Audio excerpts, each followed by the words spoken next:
Hi hello வணக்கம். இப்போ சொரக்காய் கூட்டு எப்படி செய்வது பார்ப்போம் வாங்க. இது வந்து நான் முதல்ல ரெடி பண்ணிட்டேன்.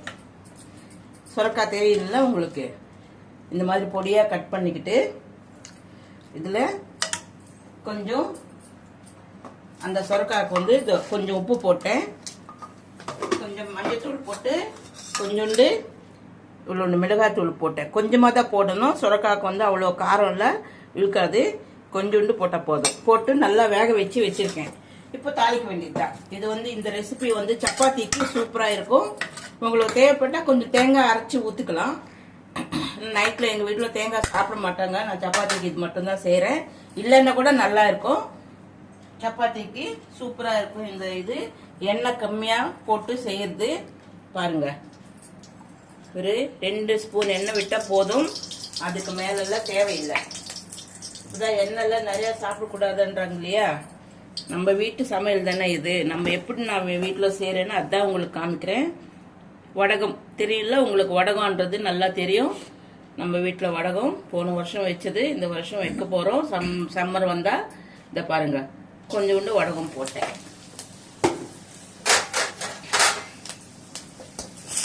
வடகம் போட்டேன். சப்பாத்திக்கெல்லாம் சூப்பராக இருக்கும் பார்த்தீங்களா. இப்போ கொஞ்சம் கருவேப்பிலை கொத்தமல்லி அதுவே போட்டேன்.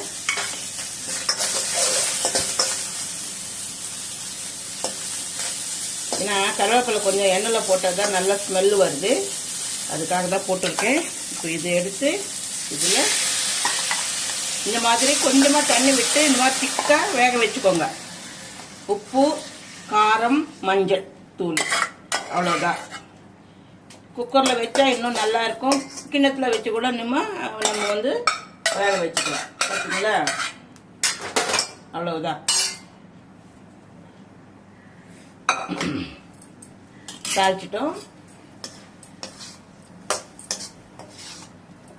இதுக்கு உங்களுக்கு இஷ்டப்பட்ட கொஞ்சோண்டு தேங்காய் அரைச்சி ஊற்றிக்கலாம். இதுக்கு இஞ்சி பூண்டு அதெல்லாம் தேவையில்லை. அதெல்லாம் போட்டால் வந்து கொஞ்சம் நல்ல ஸ்பைசி ஜாஸ்தி ஆகிடும். இது சொரக்காய்க்கு வந்து அதெல்லாம் பிடிக்காது. கொஞ்சமாக உப்பு காரம் போட்டாலே போதும். சிம்பிளான ரெசிபி, சப்பாத்திக்கெல்லாம் நல்லா இருக்கும்.